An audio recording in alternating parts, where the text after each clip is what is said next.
Terima kasih Bapa yang baik, Engkau tidak pernah tinggalkan kami, Engkau selalu ada bersama kami. Kami bersyukur, kami berterima kasih punya Bapa yang sangat baik seperti Engkau. Sebentar kami akan memuji, menyembah Engkau masuk dalam hadirat-Mu.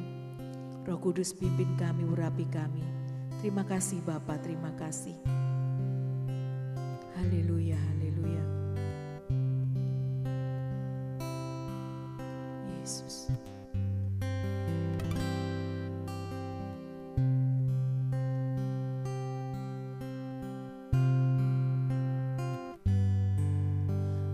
Engkau ada bersamaku di setiap musim hidupku. Tak pernah kau biarkan ku sendiri.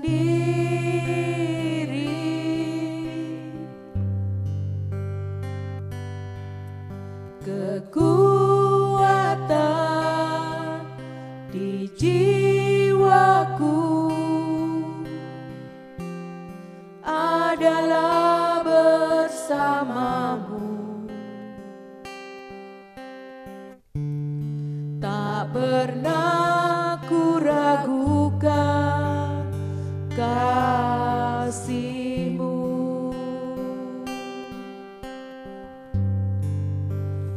Bersamamu Bapa, ku lewati semua perkenanan-Mu yang teguhkan hatiku.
perkenananmu ya,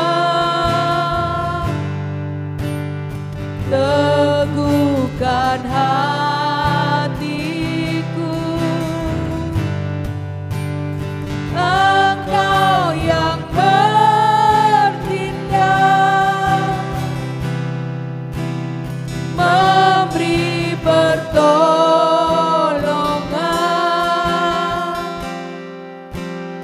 anugerahmu besar melimpah bagiku. Haleluya, anugerahmu melimpah, anugerahmu melimpah bagi kami Tuhan. Haleluya,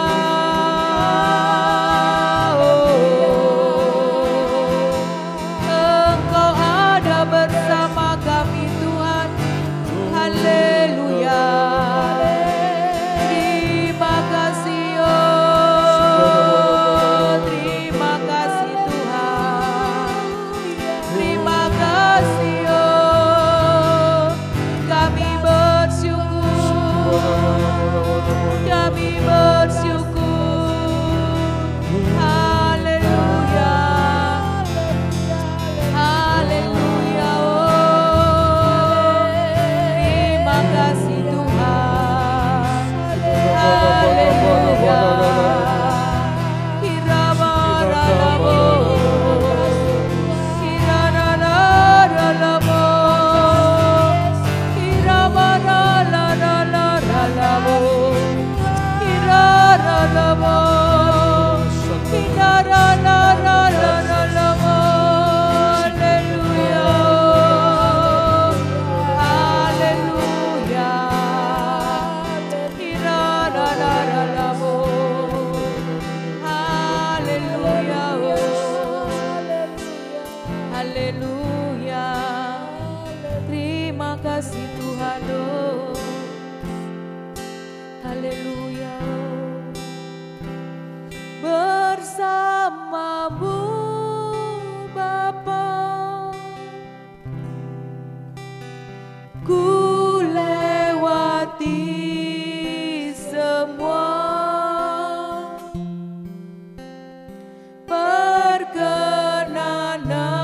perkenananmu ya, teguhkan hatiku. Engkau yang bertindak,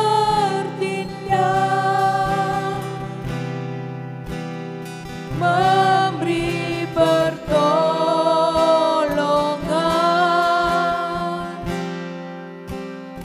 anugerahmu besar melimpah bagiku.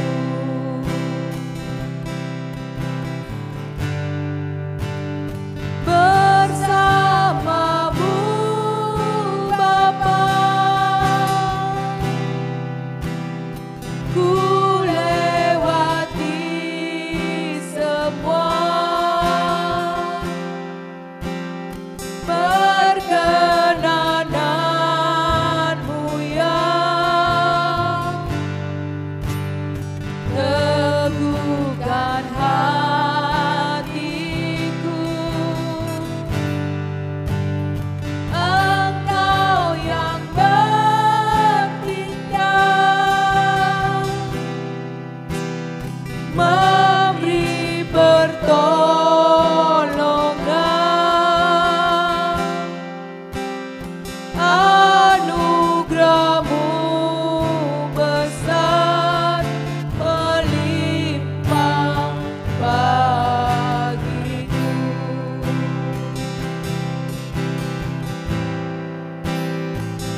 kami yang di surga, dikuduskanlah namamu, datanglah kerajaan-mu, jadilah kehendak-mu di bumi seperti di surga.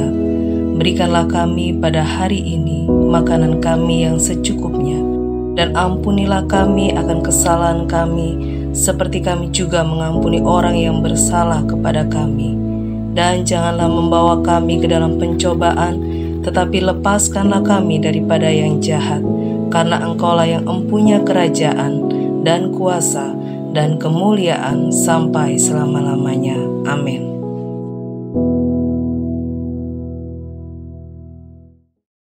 Shalom, selamat pagi Bapak Ibu Saudara yang dikasihi Tuhan. Ya, kembali kita bisa berjumpa dan kita bisa belajar tentang firman Tuhan pagi hari ini.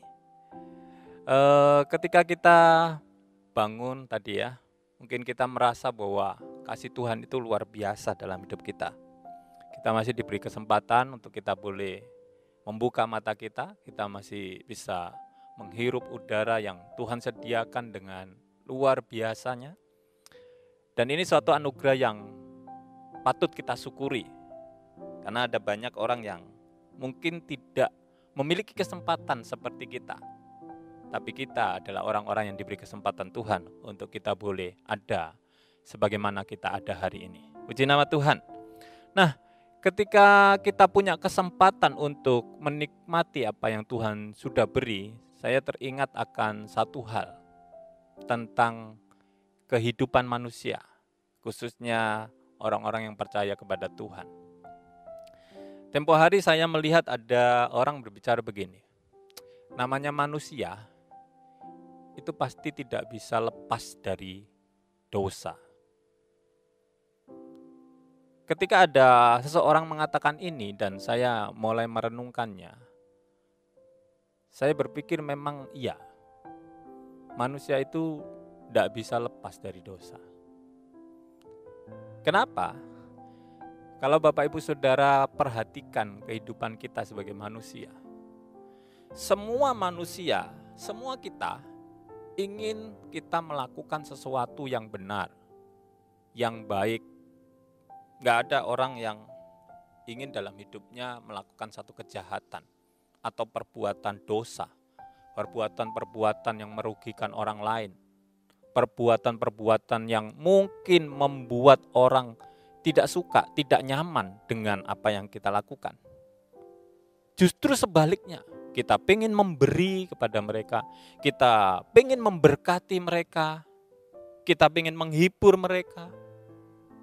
Hal-hal yang terbaik yang selalu ingin kita keluarkan dari hidup kita.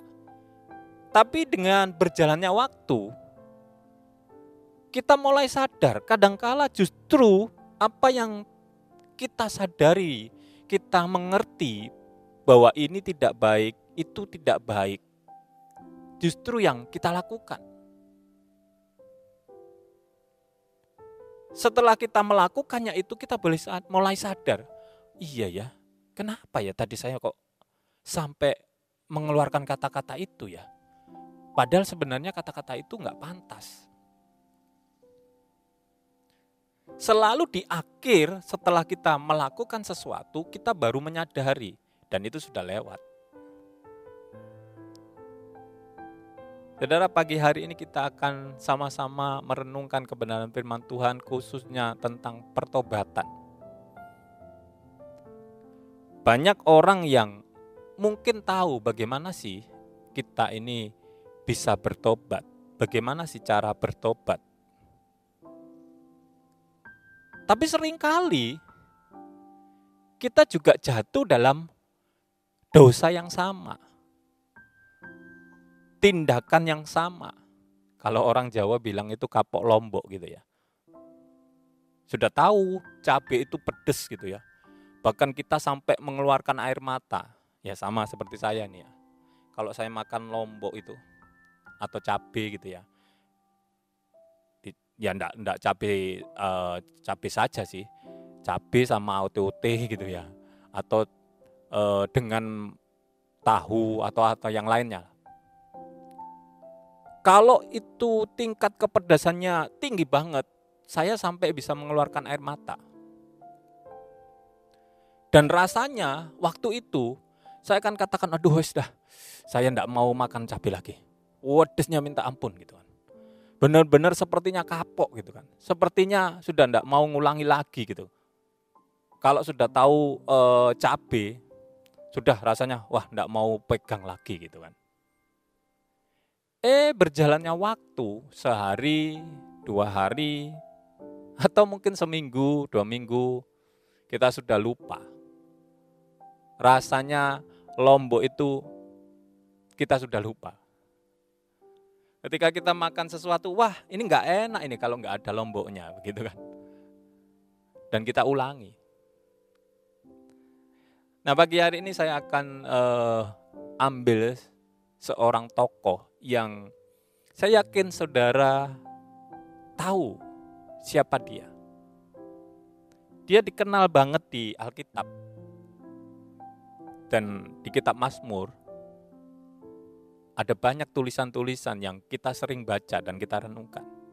Ya, Daud. Daud adalah pribadi yang luar biasa. Daud adalah pribadi yang ya boleh dikata istimewa gitu ya. Kalau kita lihat kehidupannya, ceritanya, wah lengkap deh.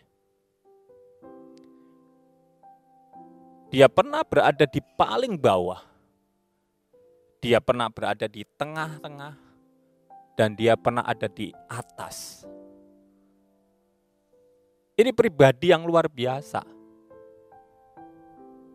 Dan kadangkala ada orang juga mengatakan begini. Daud itu ya sama seperti kita, manusia biasa. Ketika dia menjadi pelaku firman Tuhan, menaati firman Tuhan, berbarengan dengan itu, dia juga pernah melanggar firman Tuhan. Artinya Daud juga pernah berdosa. Daud pernah melanggar firman Tuhan. Daud diperkenan Tuhan, tapi juga pernah Daud tidak diperkenan Tuhan. Tapi coba kita akan sama-sama belajar tentang Daud ini. Siapa Daud ini? Ketika dia dalam posisi sebagai orang yang salah, sebagai orang yang berdosa, apa yang dia lakukan? Apa yang dia kerjakan?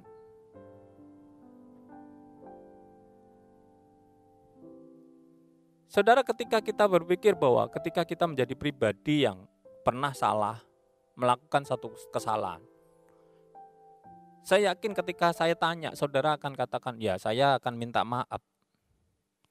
Saya akan mengadakan pemberesan. Kalau saya bisa. Tapi ada hal-hal yang saya nggak bisa melakukannya. Karena menurut saudara, ini sudah di luar batas. Atau mungkin saudara memberikan standar. Dalam hal ini saya bisa minta maaf. Tapi dalam hal yang lain belum tentu. Saudara harus ingat kebenaran firman Tuhan. Firman Tuhan mengajar kita untuk kita membereskan apa yang tidak berkenan di hadapan Tuhan.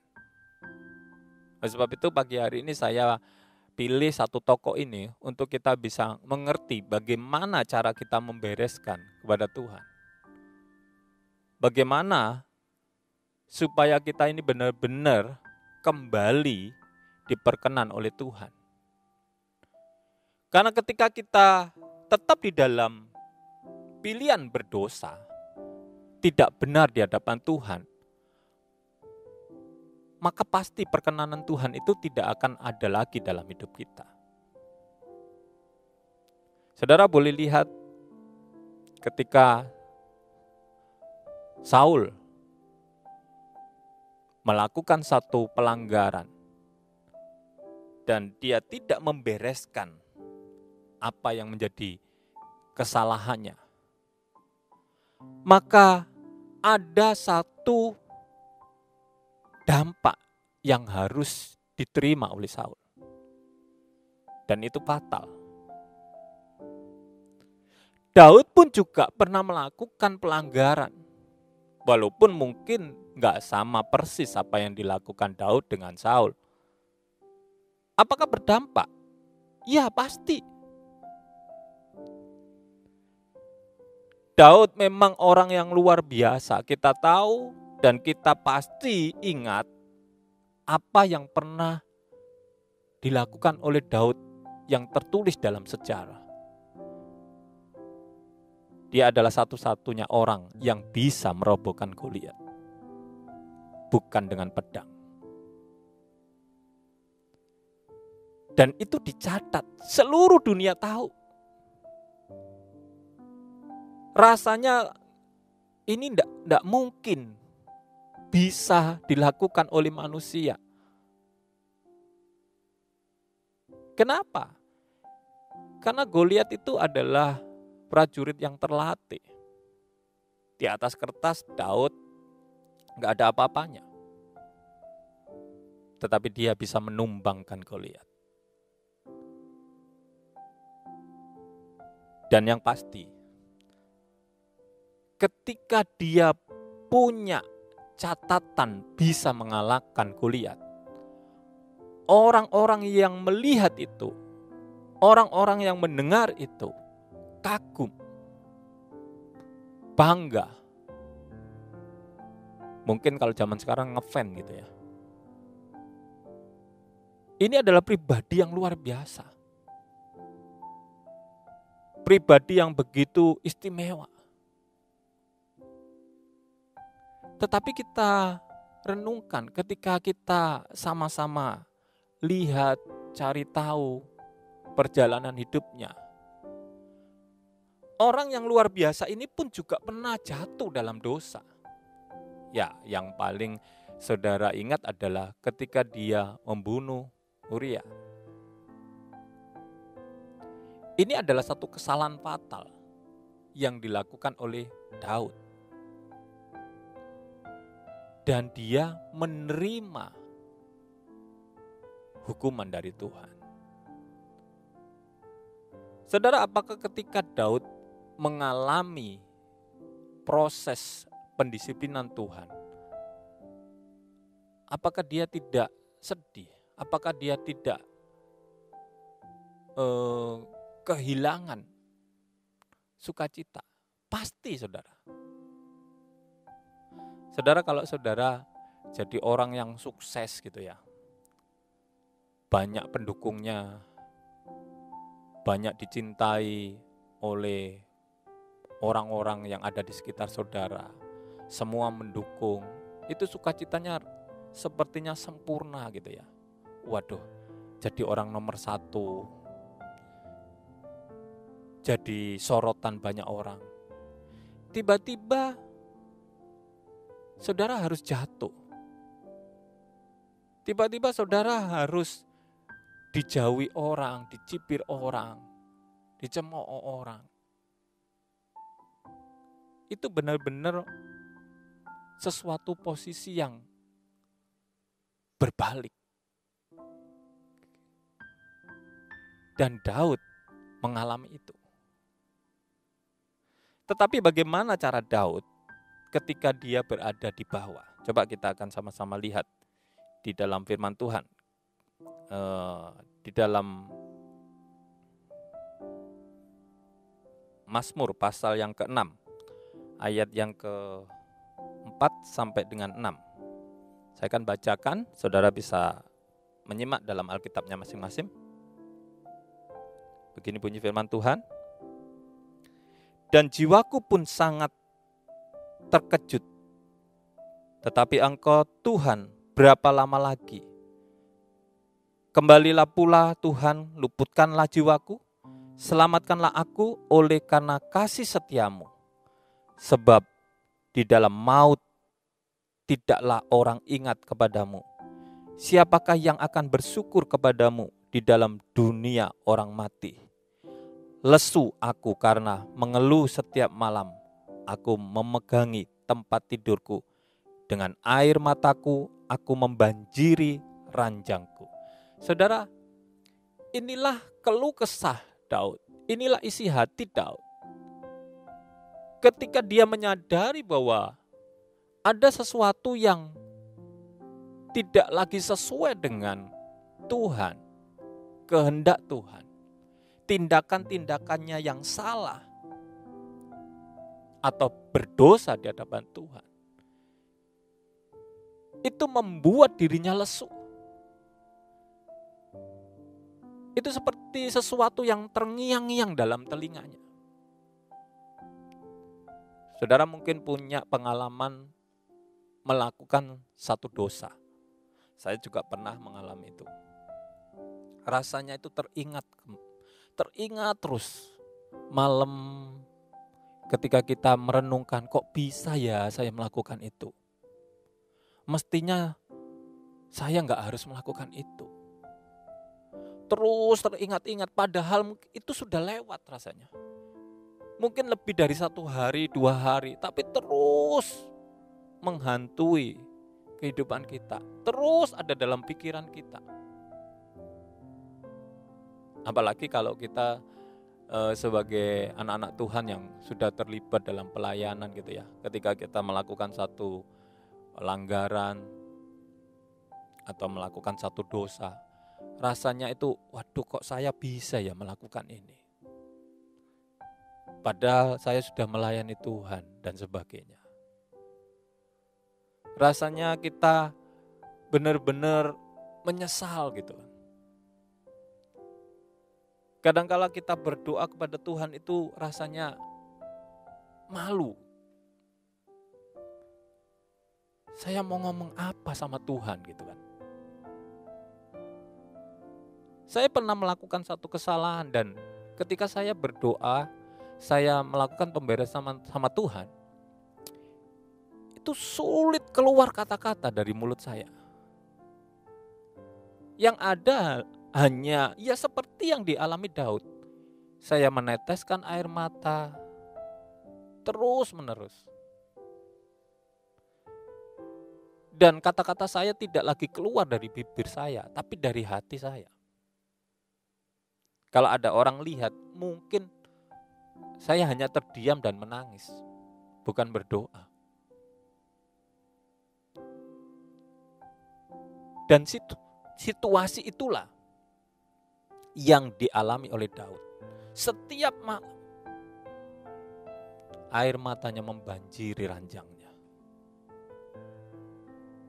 Bukan hanya menangis, tetapi hatinya berkomunikasi dengan Tuhan. Hatinya mengatakan sesuatu.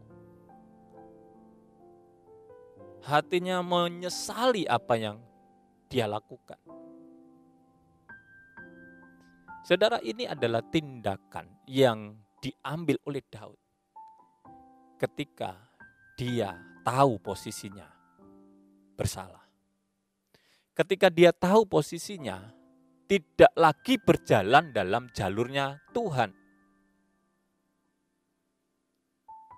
Dia mengambil waktu untuk membereskannya dengan Tuhan. Bagaimana dengan saudara? Apakah saudara juga melakukan hal yang sama seperti Daud? Apakah saudara hanya menangis saja tanpa mengatakan sesuatu apapun? Atau saudara bingung harus melakukan apa? Artinya saudara tidak melakukan apa-apa.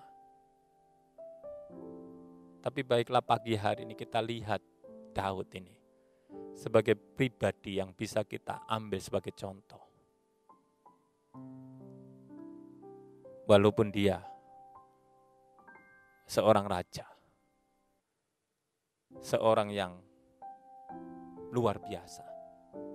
Tetapi ketika dia menyadari dia sedang berada di luar jalur firman Tuhan, dia kembali kepada Tuhan. Dengan cara yang saudara sudah baca tadi di dalam Mazmur. Itu yang dilakukan oleh Daud. Memang wajahnya lesu.